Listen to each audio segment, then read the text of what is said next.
ተጠርተን ነው እንጂ ጠብ እንደ ጠዲቅ ታጥቀን የዘመት ነው ሊቅ እስከ ደቂቅ ይላል ገጣሚው። ተመልከቱ። ተጠርተን ነው እንጂ ተገደን የገባ ነው። ጠብ እንደ ጠዲቅ ተጠርተን የተጋበዝ ነው ታጥቀን የዘመት ነው። ከዛስ ሽጦ በታጠቀ የበሬውን ቀንጃ ማንም አያስፈታው የፋናውን ጠመንጃ ይላል። የመደበኛ ኃይል ነው ይፍታ እያለ ሲዘምትበት የነበረ ሰውዬ ለደረጀ በላይ አማራን ስለመወከል ሊያስጠናው ይሞክራል። አርበኛ ደረጀ በላይ ለአርበኛ ፕሮፌሰር ጌታ አስራደ ይሄንን ሊያስረዳውና ይፈልጋል። ተስፋ እንደተቆረጠባቸው እናንተ አንድ አልሆናችሁም ወዘተረፈ ይለዋል። ጃርት እንደበላው ዱባ እዚህ ተከፋፍለህ ምንድነው የምታደርገው? ኢሳት የተባለ አንድ ግሩፕ አንድ ሚዲያ ማቆም አቅተህ ተበታትን አይደል ለብቻ ይቆምከው? ስለ አንድነት ሌላውን የምትሰብከው እነዚህ የጦር ሰዎች ናቸው። በጦር አውድ ላይ ነው ያላቸው፣ ይከራከሩ። ኢኤምኤስ ብሎ ከወጣ በኋላ ከአራት ጓደኞቹ ጋር ተስማምቶ አብሮ መቆም አቅቶት ከዛ ውስጥ ወጥቶ ደግሞ የግል ሚዲያ መብት ነው ያቋቋመ ሰውዬ አንድ ስለመሆን ይመክራል ማለት ብቻህን ሆነህ ስለ አንድነት ሌላውን የምትሰብከው። ደረጀ በላይ መፈታተን አትችልም እንዴ? ወንፊት መርፌን ጭራሽ ላይ ቀዳዳ አለ ብላ ትስቃለች እንዴ? ኧረ ተው ወንፊት እንዴት የመርፌ ቀዳዳ ይስቃል? የመርፌ ቀዳዳ ቢኖራትም አንድ ነው።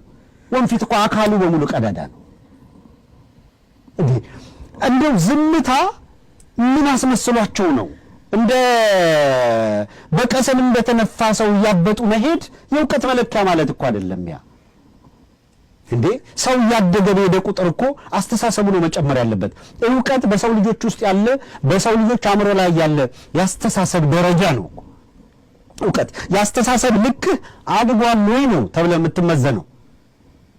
ይሄ ካልሆነ ግን እንደው ቂጣ በጎን መዳፍ እንደፈለጉ አድርጎ ያበሻቀጡ የሆነ የፕሮፓጋንዳ ማሽን አዘጋጅቶ የፈለግነውን ቅርጽ እናስይዛለን የሚባል ጫወታ እና ዘመቻ አይሰራም።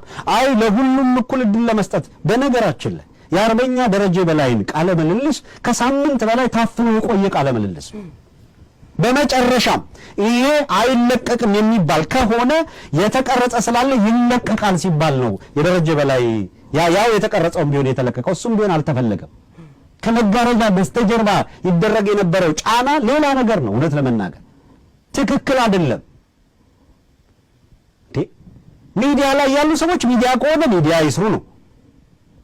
አስገዳጅ ሁኔታ መፈጠር ግን ያውም ተሰባስበው ድርጅት ነን ብለው አቋም ይዘው የመጡ አካላት አቋም ይዘዋል። ልክ እንደ እንትን ምንጭጭ ነገር አሳንሶ የሆነ ነገር ሊያደርግ ይሞክራል ማለት በሱ መስፈራና መመዘኛ ሌሎቹ ብዙ ናቸው፣ ሌሎቹ ትልቅ ናቸውና እናንተን አሳንሷቸዋል። ለሱ ግንቦት ሰባት ቀድሞ ሰብ ለአንዳርጋቸው ያልገበረውን በሙሉ በሚዲያ አምጥቶ ኮርነር አድርጎ የማሳነስ ተግባር እንደዚህ አይቻልም። ከዚህ በፊት ዝም በተባለው መንገድ ዝም እየተባለ አይቀጥልም። ትግል በዚህ መንገድ ነው የሚመጣው። ይህ ሚዲያ ስራ ከሆነ የሚዲያ ስራ መስራት፣ ፕሮፓጋንዳ የፈለጋቸውን አካላት አምጥቶ ማክሲማይዝ ማድረግ ይችላል። ለሱ ያልገበሩትን ለማሳነስና ለማጫጨት መሞከር ግን እሱ ግን ትክክል አይመጣም። ማንንም እዚህ መድረክ ላይ ለማጫጨት አንሞክርም። ግን እኮ ቀድሞም እኮ የጀመረው ነው ትዝ እንደሆነ በጣም ወደ ሚዲያ ሲመለስ ላስገደለው ለካዶ ያማራ ህዝብ አንዲትም መስመር ይቅርታ ሳይጠይቅ ነው ወደ ሚዲያ የተመለሰው። አልተገደለም፣ ውሸት ነው፣ አንድም አማራ አልሞተም ብሎ ሲዋሽበት በነበረው ሲያስገድለው በነበረው። ከዛ ውጭ ትዝ እንደሆነ የዛሬ 5-6 ወር እዚህ ቨርጂኒያ ዙሪያ ባሉ ሬስቶራንቶች እየተዞረ ይሄኛው አሁን ያለው ፋኖ ትክክለኛ ፋኖ አይደለም፣ የሚዋጋ አይደለም፣ ደፋሪ ነው፣ ዘራፊ ነው፣ ወንጀለኛ ነው የሚለው ፕሮፓጋንዳ ይወጣ የነበረው ከዚህ ግለሰብ። ይሄ ሁሉ ያደረገ በማግስቱ ይመጣል ሚዲያው ላይ ሲቀርብ ደግሞ ይፋኖ ተቆርጧል። ስለዚህ የትኛው አማራ ነው ግን እስቲ ውጣና ይቅርታ ጠይቀም ሊሎ ያለው አማራ ሳለው? አሁንስ እንደዚህ አይነት ሰዎችን እያጠገባቸው ለራሱ ጀግኖች በዚህ ደረጃ በእነዚህ ግለሰቦች እንዲዋረዱ ያደርጋሉ። አሱ አማራ አይደለ ወይ? እነዚህ ግለሰቦች በቃችሁ ሊላቸው አይገባም ወይ? ግንቦቶች ተሰባስበው መጥተው ይሄን ስራ ሲሰሩ ሰንሰለቱ ከየት ተነስቶ የት ነበር የተዘረጋው? እነማን በውስጡ አሉ? ይሄን ነገር እያደራጁ ያሉት እነማን ናቸው? ምን እየተሰራ ነው የሚለውን እዚሁ ጠረጴዛ ላይ ቁጭ ብለን ተነጋግረንበታል።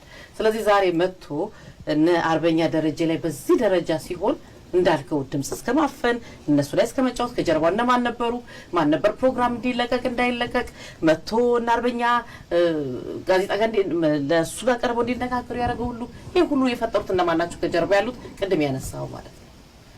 ግን ድርጅቱ ደግሞ በሚገርም ሁኔታ ባለም አቀፍ ተቋማት እውቅናን አግኝቶ ያሉበትን ችግሮች አሳውቆ እያንዳንዱ ጉዳይ ለህዝቡ ይፋ አድርጎ ከዛ ደግሞ ረቂቅ ማኒፌስቶን ይዞ መጥቶ እንዳትቀደም ተወያዩበት ነገሩን ጉድለቶቻችን የተጋራቸው ችግሮቻችን አሳዩን ብሏል። እንደነዚህ አይነት ሰዎች ደግሞ አሁንም አይተኙም። አሁንም ምን እያደረጉ እንደሆነ እያየን ነው። ስለዚህ ማኒፌስቶ ላይ እንሂድና ማኒፌስቶ ላይ አሁን ህብረተሰቡ ጋር ያለው ነገር ምንድነው?